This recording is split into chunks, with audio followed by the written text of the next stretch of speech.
I'm Robin Anderson with the Chamber of Commerce here in Mason City. And my colleague, Colleen Frine, is actually the technical host of this event. And Senator, what we're all hoping to accomplish today is just find out from you a little bit more about the programs through the CARES Act and other legislation that are designed to help businesses and the employees that work at those businesses weather this pandemic a little bit easier. And I guess I'll just start out with saying thank you for the programs that have come so far. And we're interested in a little bit of refinement. What we're hearing from some of the banks and others is the loan forgiveness provisions application for the PPP that came out earlier this week. We're having a little bit of trouble getting clarification from the SBA on that. And there is also a lot of concern about employer liability as workers come back to work. So if you could kind of, make comments in general and sort of give us an update, we'd be most appreciative. Well, you've asked a big question, several questions. The one on liability is quite a discussion among Republican senators led by Leader McConnell that said if there's going to be another CARES Act, that one of the things that we got to help business with isn't just money, but give them some certainty of lawsuits. And it wouldn't be eliminating lawsuits, but from the standpoint of people acting in good faith to open up their business, not to be accused of something that happens to be an act of God, and you can't sue God. So there's 2 weeks ago, somebody gave me the figure that there's already 771 lawsuits filed, and probably more today, against businesses. Can you imagine, even by kids and suing a university because the pandemic come along and they shut down the classes for public health purposes, just like your businesses were shut down. So that's the best I can give you on that, but it's a pretty big bargaining tool for Republicans as we negotiate with the Democrats in the House of Representatives. And the president favors that, and Senator Mnuchin favors it, but Democrats believe that you ought to be able to sue at the drop of a hat. That isn't true of all Democrats, but that's their leadership's position. Then another very broad brush that's too broad to be meaningful to you, so you can fill in with some more specific questions. But so the House passes a $3 trillion bill last time, that there's a lot of feeling in the Senate that that's more than needs to be done. And there's a lot of non-pandemic virus type things in it that have nothing to do with it that are riding along. So we kind of think it's more of a platform issue for the House of Representative Democrats than it is a serious effort to help because of the pandemic, although it includes a lot of that as well. So then in the Senate, we're kind of taking a view that we ought to have more information from two standpoints. One, that we are now opening up in different ways in different states the economy. We got to get the country back to work. And so how is that developing? We think we'll have another view in another 3 or 4 weeks and we still got plenty of time before you get to the end of July when the first CARES Act runs out, that we would view that, because the more the economy's turning around, the less you should have to do.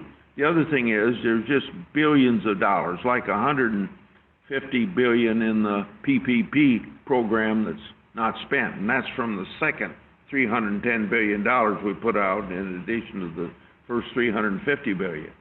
And we need to know how that's spent. We need to know, before you go to more aid for state and local governments, what are they doing with the $150 billion we already put out. So I'm just raising that before we move ahead on a CARES 4 phase, we need to have a better sense of where we are with what we've already done. Within the CARES Act, I guess what almost immediately after the president signed it, we started getting complaints about 503C 6s and 7s not being covered, and so there may be an effort in another bill to give them some help. We've heard from small businesses that are opening up now. They can't get their workers to come back because their workers are making more not working than if they went back to work. And you know, you can probably say, well, what's the surprise, you know, when the government's going to pay you more for not working than if you're working, what do you expect? So you might legitimately ask, how do we get to this position? Two reasons. One, we wanted to give more than the states would give. How much more was kind of a political compromise between Republicans and Democrats. And why was it the same throughout the country, even though wages differ throughout the country? And it was because of the ancient computer systems that unemployment has in the various states, that if we put out a number, federal add-on to the state unemployment, and it was different in 50 different ways, these computer systems just couldn't master that. And so that's why the $600 got uniformly added on. So a lot of places in the country, people are making more through unemployment than the average wage for middle-class people in that particular state. But people won't come back to work. So what do we do about that? Well, if there's another act, we'll probably give incentive for people to come back to work, that at least for a short period of time, what your wages are less than your unemployment, will phase out your unemployment over a longer period of time to encourage people to come back. Another thing is, for small business, we have the instance of where 75% of the money has to be used to pay wages, but for a lot of small businesses, if they're going to get help from it, they have more problems with rent and utilities and other costs, more so than maybe labor. So there's talk about some flexibility in that area as well. I don't think we're going to have another $1,200 go out to people, although there's a lot of people in the other political party thinks we ought to give $1,000 a month to everybody for the next several months. So you got that added on. So I don't know what more I can say, but if I haven't been clear on what I've already said, you can call me on it and I'll try to clarify.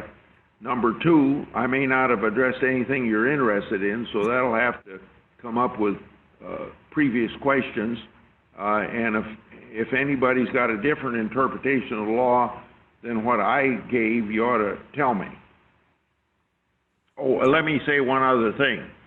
All of these, this CARE Act was written very generally, because in a 4-day period of time, we had to put this together because we were determined to let people know that since the federal government for the first time in 240-year history of our country, shut down the economy, we had a responsibility to open it up, and we want to know that the country to know that we were doing that.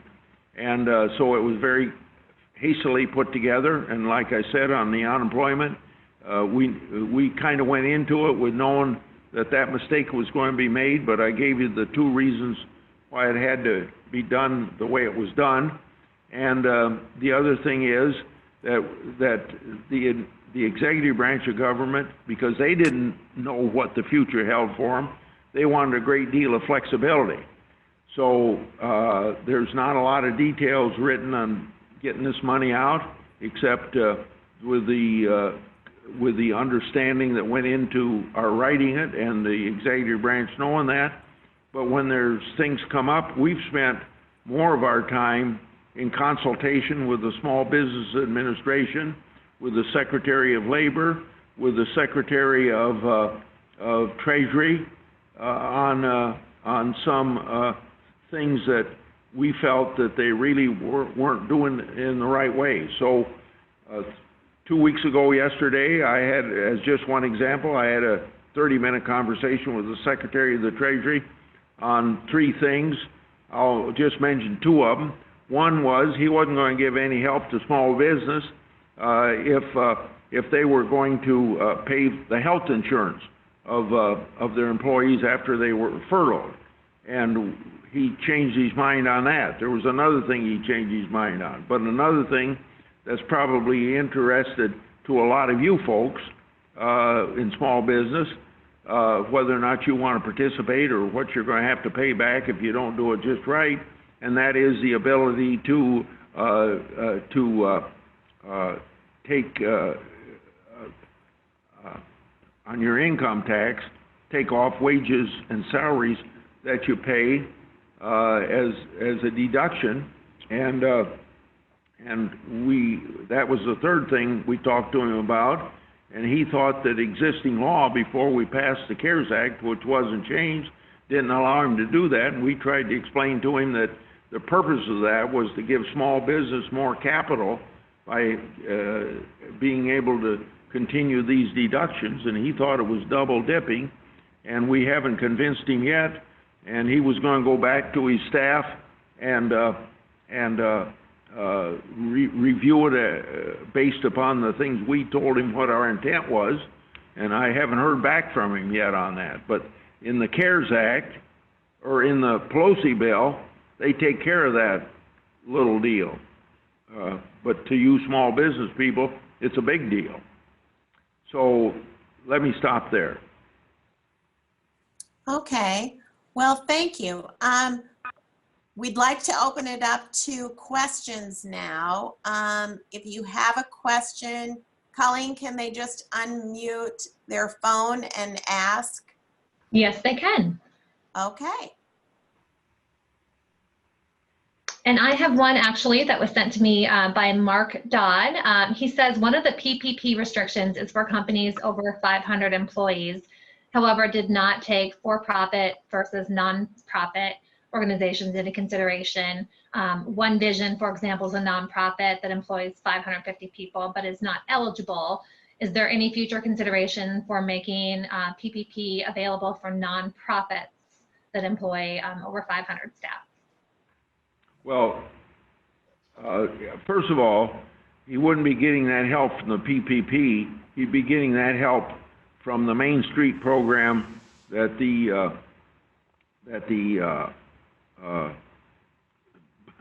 I'm sorry to be slow here. The Federal Reserve is putting out a Main Street program, and that's for businesses over 500. And I don't know what those restrictions are, whether the nonprofits could participate in that or not. But he wouldn't be talking about the PPP program because it's not available to companies or nonprofits over 500.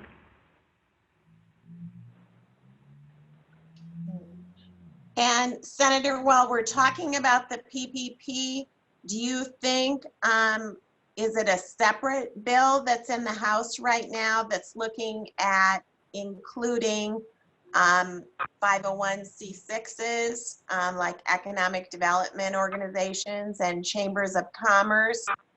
Will that be more of a standalone kind of provision? No, it would not be standalone. It'd be part of the Pelosi bill, but I don't know whether it is part of the Pelosi bill. But I can tell you that we've heard an awful lot about that on the Senate side, that when we start developing our bill, it'll probably be on the table. Now, that's not my ability to say that it's going to be taken care of, but I've heard from Sioux City, Ames, Washington, Iowa, Decorah, Iowa, Dubuque, Iowa, on that point. I've heard from chambers of commerce. I've heard from country clubs, things of that nature. You know, like Sioux City, they employ 200 people particularly in the summer, but they can't get any benefit from it, as an example. And I suppose you'd have the same problem with in your own Mason City and Clear Lake area.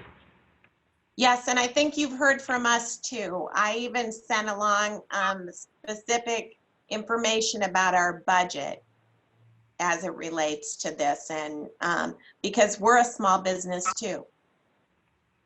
Yeah. Other questions? Senator, this is Bob Clucky with First Citizens Bank. Yes, go ahead, sir. In regards to the chambers and this very issue, did I understand that it would be handled in future bills? Why couldn't it be handled as some of the other issues in just Treasury interpretation of eligibility in existing, because there are funds available in, as you mentioned, in the existing PPP? Yeah, not having the CARES Act in front of me, I can only guess that we were probably pretty, maybe by honest oversight, but there must be language in the bill that would eliminate, not eliminate, but not include C6 and C7s, and leave it to the other nonprofits to be included.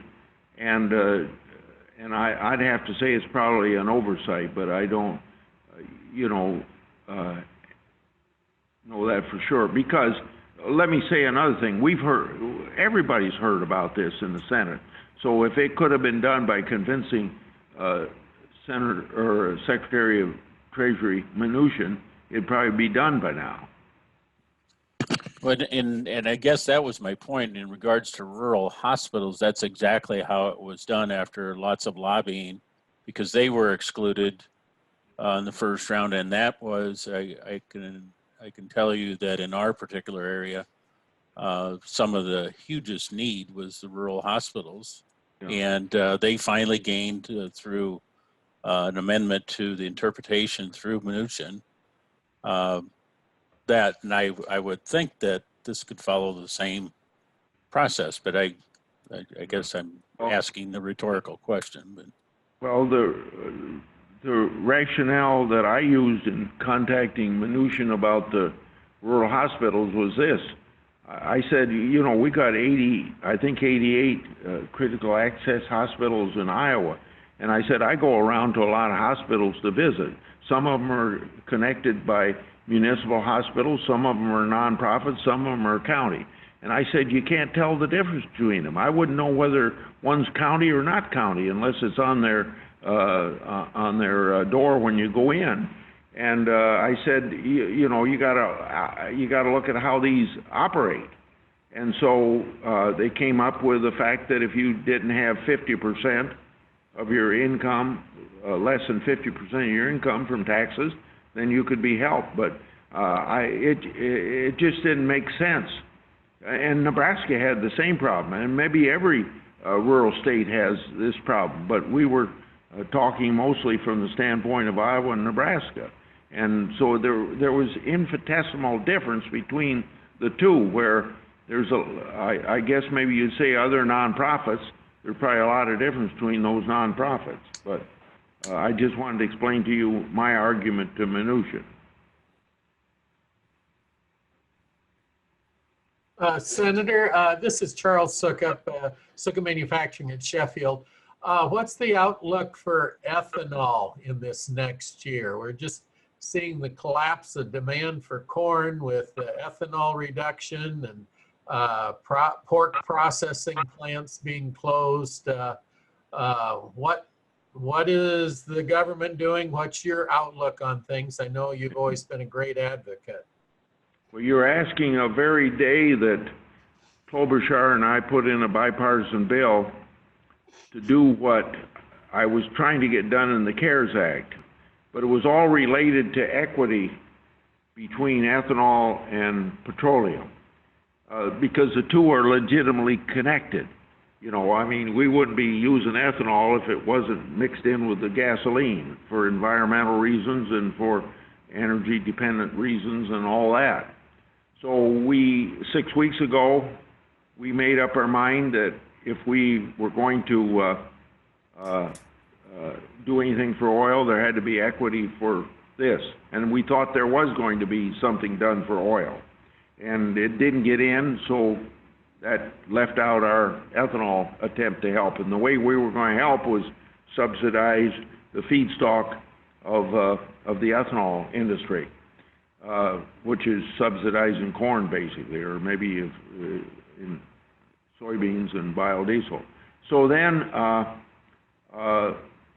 now what we found out through administrative action, and I don't know exactly whether this is being paid for or somebody thinks it's going to be paid for ahead of time, but they're putting some oil in the specific petroleum reserve, SPR. So that's why we put in our bill. If there's actually being help with it, but we're going to have to pass legislation to get it done. I guess maybe I ought to say, for the benefit of ethanol, there's something we legislated through the Farm Bill and through the last appropriation bill, money, and it's, so far it's only $100 million, but $100 million to be used for E15, to subsidize or to encourage local filling stations put in E15 pumps, because you got to get better distribution if we're really going to help the ethanol industry. But the thing that is really going to help ethanol, and it's the same position that petroleum's in today, even though I guess oil got up to $30, but don't forget there was one day when you had to pay people to take your oil. First time in history it's ever been negative. But ethanol is going to be helped when people start driving their cars more. Senator, we had one person ask a question. It sounds like a specific instance where someone who is on Social Security and drawing a pension, but works at a part-time job that they make about $100 a week, and they were laid off of that job, and they are getting the $600 a week unemployment, and this person is just wondering if the federal government is aware of how broadly that extra $600 a week is being applied. Well, first of all, state law would have to allow somebody that has a job to get unemployment. I don't think there's a uniform federal law in regard to that. So that would be a state question to ask. In regard to the federal, it was our intention that people that are on Social Security get the $1,200.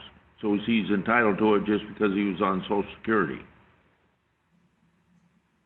Okay. Also, we have a Mason City Councilman on the call today. Councilman Adams, did you want to ask a question? Sure. Thanks, Robin. How you doing, Senator Grassley? Very good. Would you be one of the people that would have come out? I had a meeting face-to-face with you, or aren't you on that delegation? No, I would not have been a part of that. Okay. But I had a question. What is your idea of what type of funding should be in the next stimulus bill if one comes to pass for local governments? Obviously, that's a top concern of mine. But Just wondering your thoughts on any funding or what the funding should be for state, county, municipalities, or government. Well, first of all, it was a mistake that cities over 500,000 should be able to get separate money from what their state got, because that leaves out, that's just unfair. And that benefited just a few states more than others. I think I've kind of talked to this, so I'm going to have to repeat myself if you've been on the call for a while. First of all, we probably won't make this decision till the middle or later June for two reasons. One, we want to, now that we're opening up the economy, we want to know how that's opening up, because that's going to affect local and state revenue coming in. In regard to the second point would be what has the states, in the case of Iowa, $1 2/10 billion that every state as a minimum got. So Iowa got the $1 2/10 billion. How's that money being spent? So we want some sort of an accounting, and I think the Secretary of Treasury is going to ask for this, an accounting of how the money's been spent. So those things will have to be gathered together before we make the decision. But I have to assume that if there's good faith bipartisan negotiation, and nothing's going to get done unless it is, that there's going to be some help for state and local governments. But the extent to which it is, I don't know. So let me say, it's kind of frustrating for us as senators to say that we ought to help state and local government when the Governors Association says they need $500 billion, and at one time Pelosi said no, they need $1 trillion, and then her bill has $850 billion in it. Is it just picking numbers out of a clear blue sky, or do you do it on an intellectual basis and a rational basis of deciding how much they do? Because one of these accounting firms recently put out statistics that they say for this year, the loss of revenue to state and local governments would be about $350 billion. So those are the things we're going to have to work through. So, all I can say to answer your question with any definiteness would be that if we're going to have a phase 4, there's going to be some help for state and local government. I can't see it not happening unless these things that we're still studying would show that there's no need for it. Okay. Are there other questions for Senator Grassley? Does that mean we're done then? Unless you have some closing comments, sir. Well, I spent 5 weeks isolated on the farm. I never went to any town, even New Hartford, my hometown, till the day before we came back. I go back to Iowa every weekend, so there's probably 2 days a week I'm away from my wife. But she was there with me for 5 weeks, and I concluded that our 65-year marriage will probably survive. And I was able to conduct my stuff by telephone and email, and at least 5 days a week had a pretty busy schedule. Just like my staff, they were not in the office those 5 weeks. They operated from their homes here in Washington, D.C., or their homes in Iowa, where they are in my Iowa offices. And I think we were able to operate pretty effectively. Now that we're back 2 weeks or 3 weeks now so far, we only have about 1/5 on a rotating basis of our staff in the office each day, because we want to maintain a distance and do what we can to stop the spread. And I don't like wearing face masks. I got it off now talking to you, but when I'm walking around the Capitol Hill, you got to have it on and stuff like that. And all I can say to you folks in Mason City and Clear Lake and Sarah Gorder and northern Iowa is keep in touch with us, because representative government's a two-way street. I got to know what's on your mind, and it's my responsibility to try to find out what's on your mind so I can better represent you. And a meeting like we have every spring in our office when your delegation comes out, or this way on Zoom, helps me do that. So I thank you very much for our conversation that we just had. Well, thank you, and your staff does a great job for us. Sherry is always available when we call out to DC, and Matt Rector does a great job of representing you here in the region. Okay, well, very good. Thank you very much, and goodbye. Thank you. If Mr. Clucky would like to stay on the line, I can provide a little bit more information about that. Perfect. Let's do that. Thank you, Sherry. Okay. Bye. So, well, yes, I think it was Mr. Clucky from the banker that had the questions about, is there flexibility through Treasury or does it need legislation? For 501c6s or 7s to be eligible for the Paycheck Protection Program, there would need to be legislation. So to back up just a little bit, there wasn't a great program already existing that was kind of made to get money out quickly to small businesses under this situation. So we took a very small program at the Small Business Administration, their regular 7A program, and tried to make this much grander and, you know, shoot out funds as quickly as possible. And we knew that there was going to be a lot of hiccups and a lot of problems along the way, but to create a new program, you have to set up regs and everything by the federal government, and we knew that would just take too much time. So we started with the base 7A program for regular businesses, and then we made some changes. Normally under the 7A program, nonprofits are not eligible for that program usually. But in the CARES Act, 501c3s as well as 19s, and some Indian nonprofit, since they're sovereign nations, were deemed eligible. Those were the only nonprofits eligible. So for 6s and 7s to become eligible, it would take legislation. How we convinced, and I was the main person working with Treasury on this, on the rural hospitals, how we convinced them to make the rural hospitals eligible, since they are not, a few of them were 501c3s, but most of them are just organized under the state as a government entity. And we had clarified before that if they were 501c3s, they were not ineligible for the fact that they were a government entity, because normally government entities are not eligible for the regular 7A program. But since they meet all the criteria to be a 501c3, but to become a 501c3 normally, county hospitals also have to meet some criteria under 501R. And those were the difficulties, because unless you are a 501c3, probably the county hospitals are not doing what is required to meet those.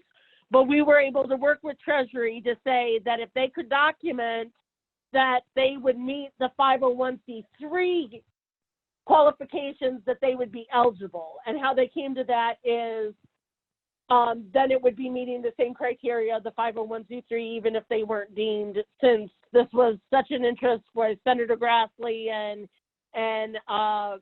several other senators. Senator Ernst was very helpful in helping us get this across the line, and had been working with the Small Business Administration on that. And so it was kind of all hands on deck. Kansas, Missouri, Mississippi, you know, a lot of people had this interest. But we convinced them, since 501R did not change the requirements of the 501c3 and they could meet the 501c3 eligibility requirements, that was the flexibility they had to make them eligible. And it took about a month to figure out that, yes, they could, how they were structured, that, yes, they could meet those eligibilities. That really pushed it across the line, and so we were thrilled with that. But for 501c6 and 7s, which, as the senator said, almost everyone has heard from, especially their 6s, that we know what you do, especially at a time when businesses and communities really are relying on additional assistance through chambers of commerce and other groups that are 6s. So Senator Grassley has passed that on to the Small Business Committee. In fact, as the senator said, it's likely that every senator has heard this, and if there were flexibility, we would have already had that done. We had certainly been trying, but it would take legislation to make them eligible. Did that help clarify the answer? It helped clarify it. I'm not sure I understand yet how the hospitals because the make hospitals that, they have to prove that they can meet the 501c3 standards. So in essence, they're saying we can meet the 501c3 eligibility requirements.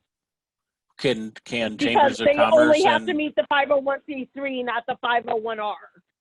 So they were gracious because 501R requirements did not modify the 501c3 in how it's all with the tax code on that. That gets into mumbo jumbo. But so they were able, as long as they can prove that they can meet the 501c3, regular 501c3 standards, that's how they were eligible. And yes, Okay. It was twisted and convoluted, but we got them to agree to it. So they were eligible, so, we took it. Yeah, and again, not saying that I fully understand, but I think I can appreciate the nuances of difference. The thing that you've expressed, that you've had that desire to make it available in another round of legislation, and we appreciate that. These organizations are the elements of recovery go forward, just as they were the elements of the rebound of the rural demise of population and rebuilding. And we in North Iowa in particular are coming off of probably the most successful 18 months to 2 year run and development of business, and really going in the right direction, led by these organizations, being right front and center. And so the need to go forward and dig our way back out of it is absolutely critical of not only their survival, but actually their enhancements. I mean, I would hope to think there would be enhancements for these organizations to lead to the full recovery. So anyway, I don't mean to drag that into a subject, but it's one that I'm pretty passionate about. Yeah. Well, Senator Grassley certainly has passed that on to the Small Business Committee, and I've had a follow-up conversation with them on that, and we just don't know where discussions may go with the Paycheck Protection Program and if there would be any expansions thereof. But also, as the senator said, pass along on flexibility and how basically we've been passing along all of the key items that we've heard from Iowans, both on where gaps exist in the program or how it's been successful, how it hasn't been successful. And so we'll continue to do that with the Paycheck Protection Program. I've been speaking with a lot of groups, so we'll continue to do that. As I say, we just don't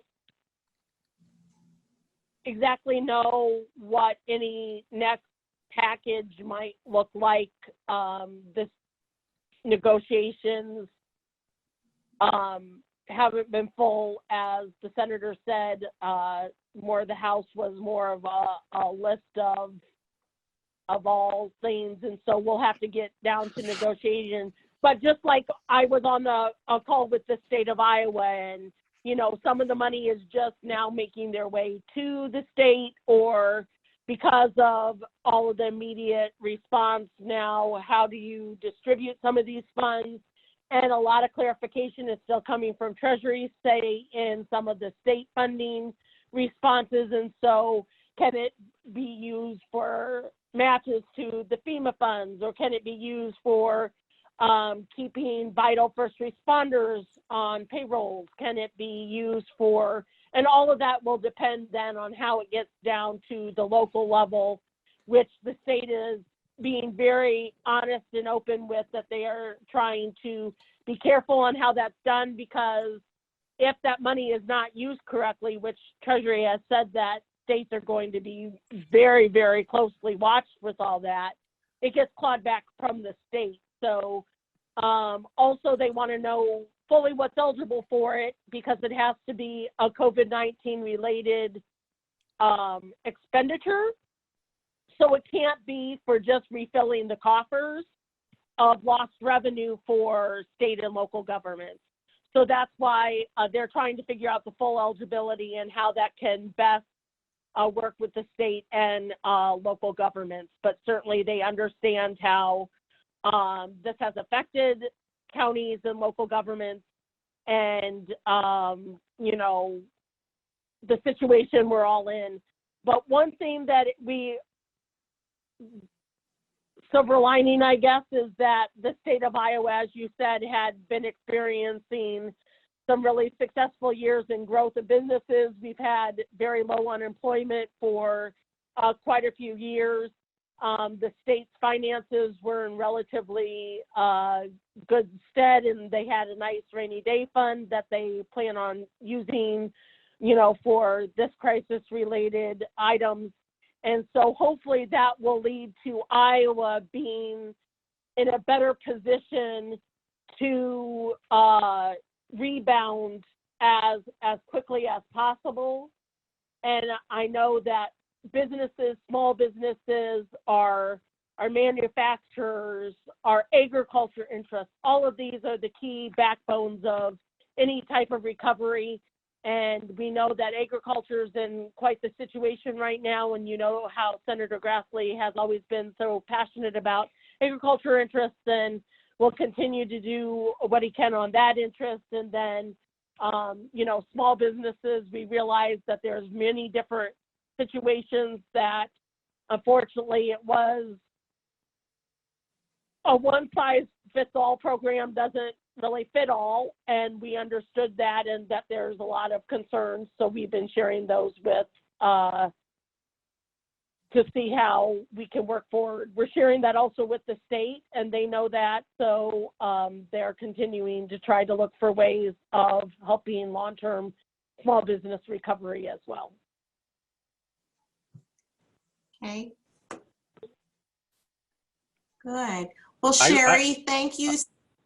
Robin, this is Bob. Could I entertain for one more question here, discussion? Sherry, the other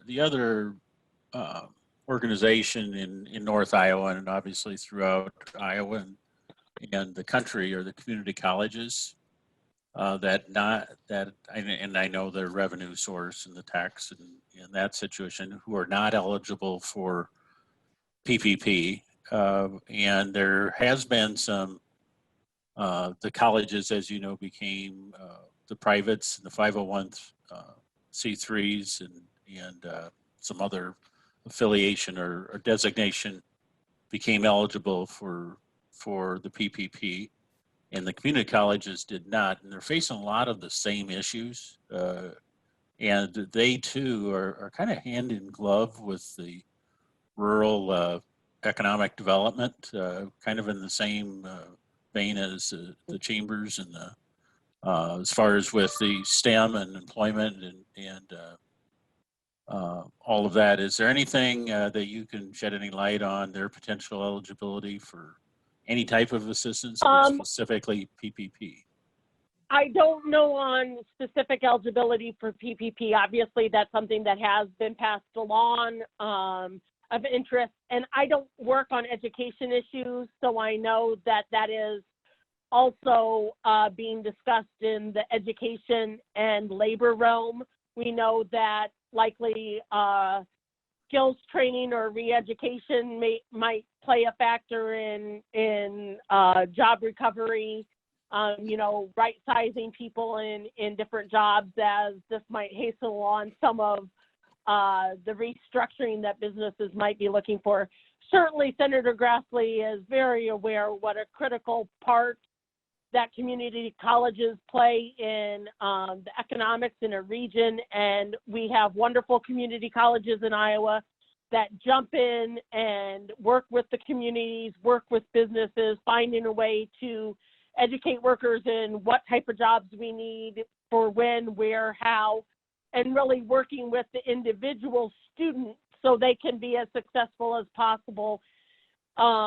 So we know how critical that is. I know that James Rice in our office, who handles education matters, has been on many calls with folks in the community colleges and all around. And certainly we've been working with all colleges, universities throughout Iowa. We know that there's many different ways that they're structured and many different ways that, you know, and how they're all affected by not having students there and on campus, and finding ways to keep education and keep themselves going, because we know that education is such a key part of not only our history in Iowa, but on our success going forward. So that's a very relevant point to bring up, and know that education is not being overlooked, and especially our community colleges, as you say, they will play a vital role in recovery.